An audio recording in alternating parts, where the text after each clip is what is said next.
हमारे साथ इस वक्त फवाद चौधरी आ गए हैं। आपको बता दें कि वो पाकिस्तान की सरकार में minister of science and technology हैं और इसके पहले इंफॉर्मेशन एंड ब्रॉडकास्टिंग मिनिस्टर भी पाकिस्तान के रह चुके हैं। फवाद चौधरी साहब, बधाई दे दूं सबसे पहले आपको कबूलनामे के लिए, आपने हिम्मत की सच बोलने की। अच्छा, पहली बात तो ये है कि जो आपने पढ़ा है ये मुझे जरा बताइएगा, ये आपने कहाँ से पढ़ा है? मैंने तो सुना है सर आपको अच्छा, बोलते आपने हुए जो सुना मुझे है। सुना, आप जरा मुझे, मैं आपको अपनी टेप में भेज दूंगा, आप मुझे अभी व्हाट्सएप करिएगा, आप चला दीजिएगा। उसकी वजह ये है कि आप बैठे हैं टीवी के ऊपर, और टीवी के ऊपर ऑब्वियसली रिस्पॉन्सिबिलिटी बढ़ जाती है कि जो आम जनता तक जो बात पहुंचे वो सही होनी चाहिए, उसमें गलतियां नहीं होनी चाहिए। तो आपको पता हो कि जो बात मैंने कही है वो क्या कही है। 14 फरवरी को एक वाकया हुआ, एक 26 फरवरी को वाकया हुआ। मैंने जो अपनी स्पीच की है वो 26 फरवरी के वाकये को की है, जब हिंदुस्तान ने जुर्रत की थी पाकिस्तान की टेरिटरी के अंदर घुसने की, और उसके बाद हमने उसको रिटेलिएट किया था। और हमारी जो JF थंडर जहाज है, उन्होंने आपको अंदर घुस के अभिनंदन को भी पकड़ा था और आपके जहाज़ों को भी तबाह किया था। और मुझे उम्मीद है कि आप दोबारा ऐसी हरकत नहीं करेंगे।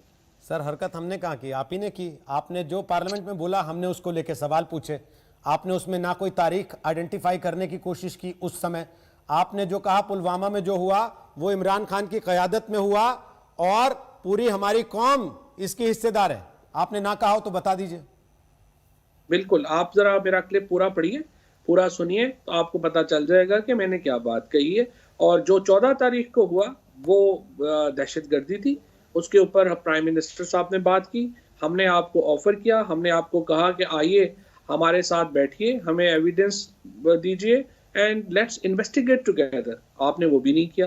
प्रॉब्लम ये है कि हिंदुस्तान के अंदर, पाकिस्तान में हिंदुस्तान को लेकर के सच्ची बात यह है कि बहुत ज़्यादा वॉर मॉन्गरिंग नहीं है, लेकिन हिंदुस्तान में जब से मोदी साहब की सरकार आई है बहुत ज़्यादा वॉर मॉन्गरिंग बढ़ गई है। हर बात के ऊपर लेकर के हम कहते हैं कि जंग लड़ लें, चाइना से जंग लड़ लें, पाकिस्तान से जंग लड़ लें, बांग्लादेश से जंग लड़ लें, नेपाल से जंग लड़ लें। हिंदुस्तान जो मेरे इंडिया के अंदर बहुत दोस्त हैं, जिन हिंदुस्तानियों को मैं जानता हूँ, वो इतने जंगों वाले लोग तो नहीं हैं, ना ही वो लड़ना चाहते हैं। लेकिन मुझे नहीं समझ आती कि एक सेक्शन इन इंडिया क्यों इतना ज्यादा हर वक्त जंग जंग जंग और लड़ाई मार बड़ाई में पड़ा रहना चाहता है। चौधरी साहब, अभी तक मैंने आपसे 2 सवाल पूछे, मैंने एक बार भी उसमें जंग शब्द का इस्तेमाल नहीं किया, मैंने एक बार भी उसमें वारमोंगरिंग शब्द का इस्तेमाल नहीं किया। मैंने सिर्फ ये पूछा, आपने जो बात पार्लियामेंट में कही थी, आपने कहा नहीं साहब मैंने कुछ और कहा था, आपने कुछ और समझा। इसमें वारमोंगरिंग या जंग कहाँ है? नहीं, और आप तो जर्नलिस्ट रहे हैं ना। नहीं, आपकी तो मैं बात नहीं कर रहा। आपने तो बड़ी एक्चुअली इंडियन टेलीविजन चैनल्स के ऊपर ये भी बड़ी बात है कि दूसरे की बात सुन लें। यहाँ तो रवाज ही खत्म हो गया, बट आपने सुनी, आपकी मेहरबानी। नहीं, हमारे यहाँ भी ऐसे हैं जो आपको बुलाएंगे, आपको सुनेंगे नहीं, लेकिन आपकी बातें पार्लियामेंट में सुनने के बाद मुझे तो लगा था आपको बधाई दूंगा तो आप खुश होंगे, पर आप अपनी बात से पलट रहे हैं। आप कह रहे हैं नहीं मैं तो 14 तारीख की बात कर रहा था, मैंने 26 की तो बात ही नहीं की। और उस तारीख के लिए भी आपके एक साथी कल क्या कह रहे थे?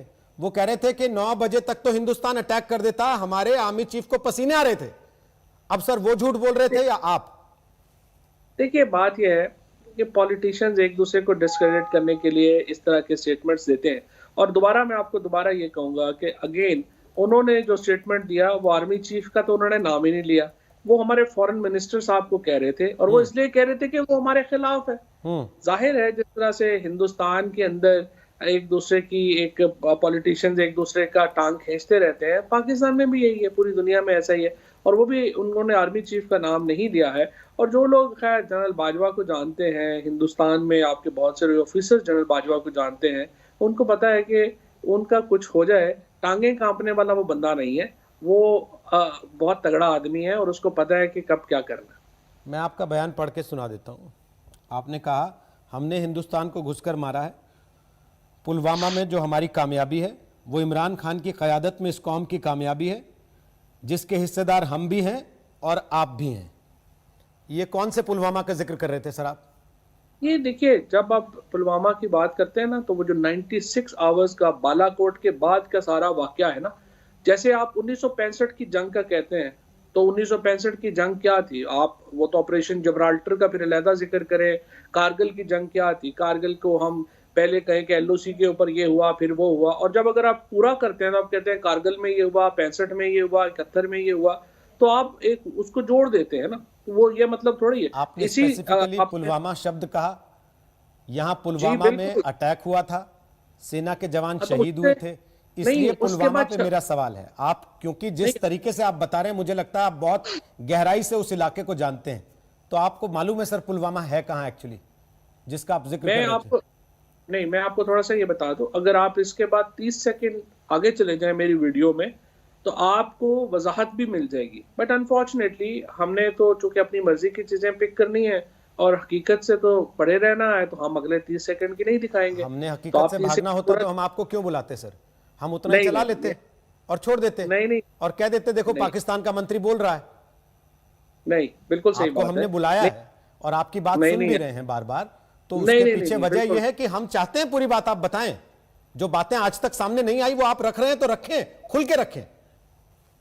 जी बिल्कुल, मैं तो खुल के रखने ही का कायल हूँ। और जो लोग मुझे फॉलो करते हैं, जो लोग मुझे देखते हैं, और बहुत हिंदुस्तान में भी बहुत लोग मुझे फॉलो करते हैं, उनको पता है कि टेररिज्म के ऊपर मेरा क्या स्टांस रहा है, एक्सट्रीमिज्म के ऊपर मेरा क्या स्टांस रहा है और बाकी मामलात के ऊपर इंडो पाक पीस को लेके मेरा क्या स्टांस है।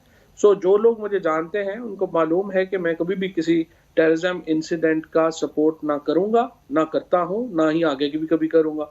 जहां तक इस बात का ताल्लुक है कि जो 26 फरवरी को जिस तरीके से इंडिया ने पाकिस्तान की खलाई हदूद की खिलाफ वर्जी की और उनके जहाज बालाकोट आए, उसके बाद जो रिटेलिएशन हुई वो पाकिस्तान का हक था, और अगर दोबारा हिंदुस्तान ऐसा करेगा हम फिर घुस के मारेंगे। कश्मीर के बच्चों को, लड़कों को भड़का के टेररिस्ट बनाना, आपको लगता है ये बहादुरी का काम है, ये शान का काम है? कभी कोई इस तरह से टेररिस्ट नहीं बनता है जिस तरीके से आप बता रहे हैं ना, और हम बाहर बैठ के ये आप कहें कश्मीर के अंदर तो कोई प्रॉब्लम ही नहीं है, बाहर से बैठ के पाकिस्तान सब कुछ करी जा रहा है। और एक्चुअली तो हमारे तो कोई कश्मीर में बिल्कुल पॉलिटिकल भी सारी सिचुएशन ठीक है, लोग भी सारे खुश हैं, और अगर पाकिस्तान ना होता तो कश्मीर में तो बड़ा पीस होना था। ऐसा नहीं होता है। ये आप अपनी हकीकत से नजरें चुराना चाहें, आपकी अपनी मर्जी है। और अगर आप हकीकत को जानना चाहें तो the fact of the matter is Kashmiris don't want to live in India. उन्होंने आपसे आके कहा है? आप आज प्लेबिसाइड करा लीजिए। मैंने आपसे पूछा, आपसे आके कहा है किसी ने? कश्मीर की लीडरशिप क्या कह रही है सर आज? आपसे आके कहा है क्या किसी कह ने? रही हमसे ही आपको अप्रोच किया है किसी ने कि आप पूरी हमारी दुनिया मदद से करो, approach हम फंसे पड़े हैं, तमाम फवाद साहब, इमरान तमाम खान हमें बचा लो आके, किसी ने कहा है रोज आपको? कश्मीर से जो आवाज आ रही है वो पाकिस्तान के लिए आ रही है। आज आप रैली करते हैं, वहां पे कहते हैं सर देखिए, पाकिस्तान ऐसे तो फिर आपकी जो आवाज आ रही थी पार्लियामेंट से जिसमें आपने कहा कि मेरा आपने आधा सुना बाकी आधा नहीं सुना, तो मैं उसको फिर वैसे ही मानूंगा जैसे आप इस आवाज को मान रहे हैं। या फिर बताइए आज कि किसने कश्मीर से आपको अप्रोच करके कहा कि इमरान खान हमें बचा लो आके, हम फंस गए। आप आज कश्मीर के अंदर देखिए, हर घरों के ऊपर पाकिस्तान के झंडे लहराते हैं। कश्मीर के अंदर पाकिस्तान का सेंटिमेंट है। अगर आप आंखें बंद कर लें, ये आपने कहां देखा है? ये आपने कहां तो देखा है? फिर तो आपको पता है कश्मीर के कितने लड़के आईएएस आईपीएस बन रहे हैं? आपको पता है कश्मीर के कितने लड़के फौज में भर्ती के लिए खड़े हो रहे हैं जाके? वो किसके लिए खड़े हो रहे हैं? जितने भी खड़े हो रहे हैं उन्होंने भी आखिर में आजादी की लड़ाई में ही शामिल होना है। बेहतर है आप उनको आजादी दें। आजादी की कीमत नहीं होती है इस तरह से। जब हिंदुस्तान के ऊपर अंग्रेजों की हुकूमत थी उस वक्त बहुत सारे हिंदुस्तानी लड़के जो है वो अंग्रेज की इम्तिहान पास करते थे और आईएसपी ऑफिसर्स लगते मतलब थे। आप आज ये कबूल कर रहे हैं कि आप लड़कों को भड़काते हैं ताकि वो टेररिस्ट बन जाएं? इसका मतलब ये नहीं है कि वो आजादी पे सौदाबाजी कर लेंगे। आप कबूल कर रहे हैं इस बात को कि आप लड़कों को भड़काते हैं कि आप टेररिस्ट बने? मैं आपसे सिर्फ ये कह रहा हूं कि अगर आप हकीकत से आंखें बंद कर ले, हकीकत बदल नहीं जाती। आपको एम्बैरेसमेंट हुआ? पाकिस्तान एम्बैरेस हुआ उनके बयान से? या आपके बयान से ज्यादा एम्बैरेस हुआ पाकिस्तान, जिसमें आपको आके बार बार ये भी बताना पड़ रहा है कि नहीं मेरा बयान इतना ही नहीं था, 2.5 सेंटीमीटर का नहीं था, 3.5 सेंटीमीटर का था? तो जाहिर है अगर आप उसमें से 2.5 सेंटीमीटर निकाल दें और अपनी मर्जी के एक वर्ड टीवी चैनलों पे चल रहा है, हमने कोई अलग नहीं नहीं बनाया, आपने जो बोला वही सुनाया। नहीं नहीं नहीं नहीं, हमारे अपने टीवी चैनलों के ऊपर पूरा चल फिर रहा है। आपके आपने टीवी उस चैनल बात आपको फोन कर करके सफाई क्यों मांग रहे हैं सर कि आपने ऐसा क्यों बोला? अभी नहीं सुन रहा मेरे था से मैं। टीवी नहीं नहीं नहीं नहीं नहीं नहीं, मेरे टीवी चैनल को मैंने आपको बताया था कि मैंने टीवी चैनल पे जो पॉलिटिकल सिचुएशन है उस पे बात की है, इस पे तो मेरे से किसी ने भी नहीं पूछा। मैं इमरान खान ने इस्लामोफोबिया को लेके अचानक वो काफ़ी एक्टिव दिखाई दिए हैं, ख़ासतौर पे फ्रांस की घटनाओं के बाद जो पूरी दुनिया में माहौल बना है। वो कह रहे हैं कि इस्लामोफोबिया फैलाया जा रहा है। कुछ लोगों को लगता है कि वो ये एक्टिविज्म जानबूझ के कर रहे हैं ताकि पाकिस्तान की टेरर एक्टिविटीज़ को एक कवर दिया जा सके। आप क्या कहेंगे इस पर? देखिए, आप मेरा ख्याल है कि हर बात के ऊपर अगर आप इसको इस तरह से जोड़ना शुरू कर देंगे तो जाहिर है कि वो तो एक बिल्कुल बेवकूफ़ाना बात है।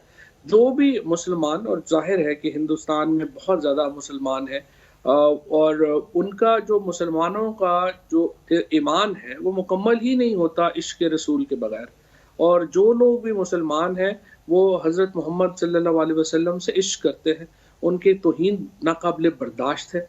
चीन में मस्जिदें तोड़ के टॉयलेट बना दिए गए, इमरान खान ने एक शब्द नहीं बोला उस पर। ये कैसा साथ है ये उनका? तो ये तो आपका ये तो हिंदुस्तान का मीडिया ये बात करता है। सर अभी हमारा तक मीडिया हमें नहीं, ये चाइनीज मीडिया बता रहा है, हमने नहीं बताया ये चाइना से नहीं, खबरें आई हमारी हैं। तरफ आपके यहाँ बैन नहीं, होगी ये शायद कि देखने ना दी जाए लोगों को, लेकिन यहाँ नहीं कि दिखता है सब कुछ।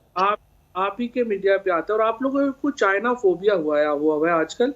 आप चाइना से अपने मामला ठीक करें बजाय इसके कि हर एक के खिलाफ ही आप रोते पिटते रहे। तो आपके हिसाब से चाइना में मुसलमान खुश हैं, बहुत आराम की जिंदगी जी रहे हैं, बहुत बढ़िया चल रहा है उनका वहां पे? हिंदुस्तान से तो 12 हालात वहां बेहतर हैं। जो कुछ हिंदुस्तान में हो तो रहा जो है उइगर कि मुसलमानों के साथ हो रहा है वो हिंदुस्तान के कि मुसलमानों से फ्रीजर बेहतर हालात में है। के फ्रीजर से गोश्त निकल आए और लिंचिंग कर रहे हैं आपके यहाँ लोगों को। सर यहाँ उइगर पे जो है मुसलमानों के साथ जो हो रहा है, पाकिस्तान की उस पर सहमति है? पाकिस्तान मंजूरी देता है उसको? मेरा ख्याल है कि वहां पे मुसलमानों के जो हालात हैं वो हिंदुस्तान से बुरे हालात तो इस वक्त दुनिया में कहीं नहीं इतना है। डर क्यों और लगता है सर यकीनी आपको तौर के चीन से? ऊपर हम इतने बड़े मंत्री हैं आप, इतना डरते हैं चीन से? भाई कि बात जो यह है कि सामने आपकी हकीकत लड़ाई है है ना उसको चीन। मना कर रहे हैं आप। मैं कौन सा कह रहा हूं आप हिंदुस्तान बात के यह साथ है लड़ाई लड़िए चीन से? मैं तो केवल ये कह रहा हूं जिन मुसलमानों के लिए आप दुनिया भर को चिट्ठियां लिखते घूम रहे हैं इमरान खान, वो मुसलमान चीन में हैं, पिस रहे हैं, दब रहे हैं, मर रहे हैं, उनको बात उनका यह मजहब है नहीं कि मानने दिया जा रहा। आप कम से कम 2 अक्षर तो बोल सकते हैं उनके लिए। इतना डरते क्यों है चीन से? मुझे पता है लद्दाख में अभी आपको जो मार पड़ी है उसके बाद आप बहुत दुखी हैं चीन को लेकर के। तो लेकिन आप चीन से अपनी लड़ाई खुद लड़िए, हमें क्यों सर शामिल कर रहे हैं? लद्दाख में किसने किसको मारा है, जिसको पता है उसको याद है अच्छे से और याद रहेगा और कभी भूलेगा नहीं वो उस चीज को। लेकिन मैं फिर पूछ रहा हं, आप चीन से इतना डरते क्यों हैं? क्यों आपको डर लगता है ये कहने में कि चीन मुसलमानों के साथ ठीक बर्ताव नहीं कर रहा? और मुझे नहीं पता कि 1962 में जब इतनी बुरी शिकस्त हुई हिंदुस्तान को चीन से, अब दोबारा किसने हिंदुस्तान को ये बताया कि दोबारा भी मार? एक कहावत है, आप तो बड़े अच्छे से समझते होंगे, खुद मियाँ फजीहत औरों को नसीहत। तो कम से कम आपको तो ऐसी बातें नहीं करनी चाहिए पाकिस्तान की तरफ से बोलते हुए। मैं एक चीज़ और पूछ रहा हूँ, FATF में अभी जब ग्रे लिस्ट में नाम आ गया पाकिस्तान का तो आप लोग बड़े खुश हुए थे कि चलो ब्लैक लिस्ट होने से बच गए। आपको लगता है कि आपने लास्ट स्टेप जो ब्लैक लिस्ट होने के लिए चाहिए था वो आज उठा दिया पार्लियामेंट में, ये बोल के कि पुलवामा के लिए क्रेडिट इमरान खान को जाना चाहिए, भले ही अब आप डिनाई कर रहे हैं कि नहीं मैंने वैसा नहीं कहा था? नहीं, मेरा ख्याल है कि FATF में तो फरवरी में हम जो है वो बिल्कुल मुकम्मल बाहर आ जाएंगे और उसमें कोई ऐसी कोई इशू नहीं है। लेकिन जहाँ तक इस बात का ताल्लुक है कि हिंदुस्तान का जो मुसलमान है वो परेशान है, सर उसने कश्मीरी आपको वोट नहीं परेशान। देना, उसने जिसको वोट देना है वो उसी को देगा, तो उसके लिए कैंपेनिंग करने का फायदा नहीं। लेकिन चाइना के साथ आपके स्ट्रेटेजिक टाई अप्स हो रहे हैं, आप बिजनेस डीलिंग्स में हैं, आप उनकी एक कंपनी बन चुके हैं, तो कम से कम चीन में जो मुसलमान होंगे उनमें हो सकता है कुछ एक आपके यहां से भी जाने पड़े। उनकी बेहतरी के लिए थोड़ी दुआ कर लीजिए, चीन से मांग लीजिए। डर क्यों रहे हैं इतना चीन के बारे में बोलते हुए? बात यह है कि हिंदुस्तान के, मैं इस वक्त एक हिंदी टीवी के ऊपर हूँ और मुझे लगा ये है कि आपको चाइना का फोबिया हो गया है। आप हर बात में चाइना को ला रहे हैं, तो मुझे लगता है मुझे जरा बताइए कि क्या चाइना का फोबिया किसको है? ये 15-20 मिनट की बातचीत सुनने के बाद सबको क्लियर हो जाएगा। पर आप आए आज तक पर, आपने हमसे बात की, उसके लिए मैं आपको शुक्रिया नहीं कहूंगा सर, मैं गेट वेल सून कहूंगा। Get well soon. आज तक पर आए, चलिए आगे उम्मीद करेंगे जब आएंगे तो बेहतर स्थिति में कुछ बात होगी। डेफिनेटली।